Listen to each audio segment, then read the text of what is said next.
नमस्कार, daily line के news file bulletin में आपका स्वागत है। मैं हूं किरण। इस बुलेटिन में हम आपको बताएंगे कि गृह मंत्री अमित शाह ने जम्मू कश्मीर में जनसभा को संबोधित करते हुए क्या कुछ कहा है और बताएंगे कि कौन से नेता ने राहुल गांधी की जीभ काटने वाले के लिए 11 लाख के इनाम की घोषणा कर दी है। साथ ही बताएंगे कि जम्मू कश्मीर विधानसभा चुनाव के लिए सपा ने स्टार प्रचारकों की लिस्ट में किसे किसे जगह दी है। लेकिन उससे पहले नजर आज की हेडलाइंस पर। जम्मू कश्मीर दौरे पर गृह मंत्री ने नेशनल कॉन्फ्रेंस और कांग्रेस पर साधा निशाना। कहा, कांग्रेस जम्मू कश्मीर में लाना चाहती है 370, कांग्रेस सरकार में बढ़ा आतंकवाद। शिंदे गुट के नेता ने राहुल गांधी की जीभ काटने वाले के लिए किया इनाम का ऐलान। आरक्षण पर कांग्रेस नेता के बयान से नाराज है नेता संजय गायकवाड़। बीएचपी और बजरंग दल ने कर्नाटक के मंगलुरु में किया प्रदर्शन। गुस्से में लोगों ने बैरिकेडिंग तोड़ी। सोशल मीडिया पोस्ट से बढ़ा मामला। राजस्थान में बोले आरएसएस प्रमुख, देश में अच्छे बुरे के जिम्मेदार हिंदू, नई पीढ़ी संस्कार भूल रही है, ये चिंता का विषय। कोलकाता रेप मर्डर विरोध मामले में ममता बनर्जी ने 5वीं बार डॉक्टर्स को बुलाया। कहा, यह आखिरी मौका, लाइव स्ट्रीमिंग और रिकॉर्डिंग नहीं होगी, 15 डॉक्टर्स ही आए।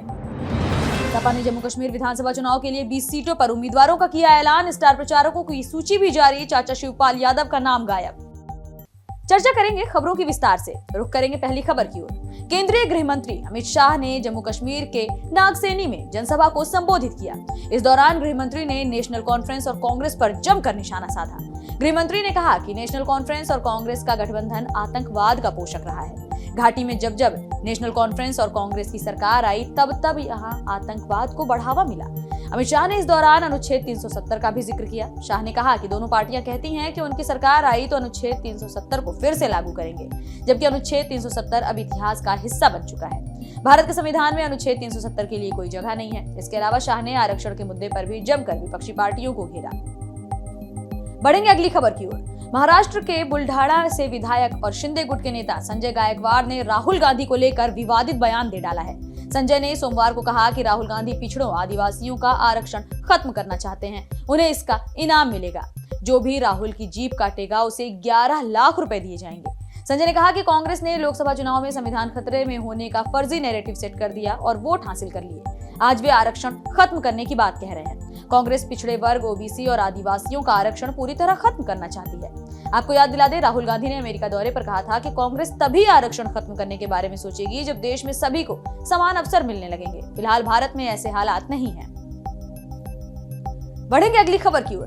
कर्नाटक के मंगलुरु में मिलादुन नबी से जुड़ी एक सोशल मीडिया पोस्ट वायरल होने के बाद विश्व हिंदू परिषद और बजरंग दल के कार्यकर्ताओं में नाराजगी देखने को मिली। दोनों संगठनों ने कर्नाटक के मंगलुरु में सड़कों पर जमकर प्रदर्शन किया।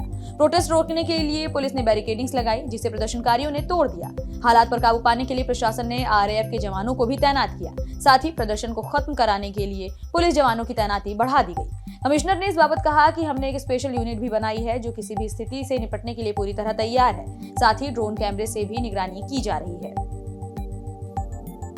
बढ़ेंगे अगली खबर की ओर। राष्ट्रीय स्वयंसेवक संघ प्रमुख मोहन भागवत 5 दिन राजस्थान के अलवर प्रवास पर हैं। अलवर में नगर एकत्रीकरण कार्यक्रम किया जा रहा है। कार्यक्रम के दौरान इंदिरा गांधी स्टेडियम में लोगों को संबोधित करते हुए मोहन भागवत ने कहा कि अगले साल संघ कार्य को 100 साल पूरे हो रहे हैं। डॉक्टर मोहन भागवत ने इस दौरान ये भी कहा कि देश में कुछ भी अच्छा होता है तो हिंदू समाज की कीर्ति बढ़ती है, कुछ भी गड़बड़ होता है तो हिंदू समाज पर आता है, क्योंकि वही इस देश के कर्ता धर्ता है। देश में कुछ भी होता है तो हिंदू समाज ही इसका उत्तरदायी है। मोहन भागवत के इस बयान की चर्चा सोशल मीडिया पर खूब हो रही है। लोग इस पर जमकर प्रतिक्रियाएं दे रहे हैं। रुक करेंगे अगली खबर का। कोलकाता रेप मर्डर केस को लेकर जूनियर डॉक्टर्स 38 दिन से लगातार प्रदर्शन कर रहे हैं। कोलकाता में ट्रेनी डॉक्टर के रेप मर्डर के खिलाफ प्रदर्शन कर रहे डॉक्टर्स को ममता बनर्जी ने सोमवार को बातचीत का आखिरी मौका दिया है। ये बातचीत का 5वां बुलावा है। इससे पहले 4 बार मीटिंग तय हो चुकी है, लेकिन बातचीत नहीं हो पाई। 14 सितंबर को मुख्यमंत्री ममता खुद डॉक्टर्स के प्रदर्शन स्थल पर गई थी और बातचीत के लिए कहा था। डॉक्टर्स मीटिंग की लाइव स्ट्रीमिंग, वीडियोग्राफी को लेकर अड़े हुए हैं। बंगाल सरकार ने कहा कि वीडियोग्राफी और लाइव स्ट्रीमिंग नहीं की जाएगी। डॉक्टर्स के मेंबर्स की संख्या 30 नहीं बल्कि 15 रहेगी। डॉक्टर्स ने सुरक्षा, मेडिकल कॉलेज के पूर्व प्रिंसिपल संदीप घोष के इस्तीफे की मांग सहित 5 प्रमुख मांगे रखी हैं। सुप्रीम कोर्ट ने भी इससे पहले डॉक्टर्स को प्रदर्शन खत्म करते हुए काम पर लौटने को कहा था। बढ़ेंगे अगली खबर की ओर। समाजवादी पार्टी ने जम्मू कश्मीर विधानसभा चुनाव में 20 सीटों पर उम्मीदवारों के नाम की घोषणा कर दी है। इसके साथ ही पार्टी ने स्टार प्रचारकों की सूची भी जारी कर दी है। सपा अध्यक्ष अखिलेश यादव खुद अपनी पार्टी के पक्ष में चुनाव प्रचार करते हुए नजर आएंगे।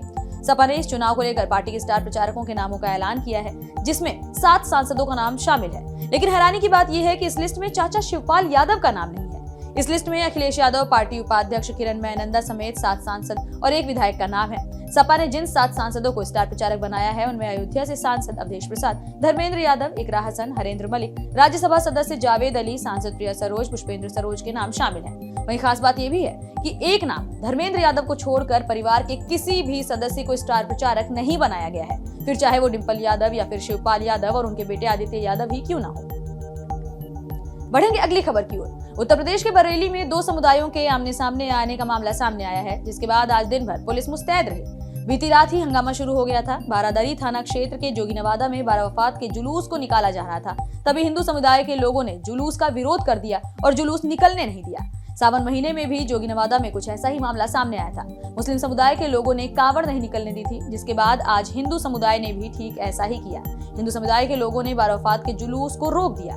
मौके पर इकट्ठा होकर बड़ी संख्या में दोनों समुदायों ने नारेबाजी भी की। इस मामले पर एसपी सिटी राहुल भाटी ने बताया कि दोनों पक्षों को समझा बुझाकर वापस कर दिया गया और हालात पूरी तरह से पुलिस के काबू में है। फिलहाल इस बुलेटिन में इतना ही। देश और दुनिया से जुड़ी तमाम खबरों से अपडेटेड रहने के लिए बने रहिए डेली लाइन के साथ।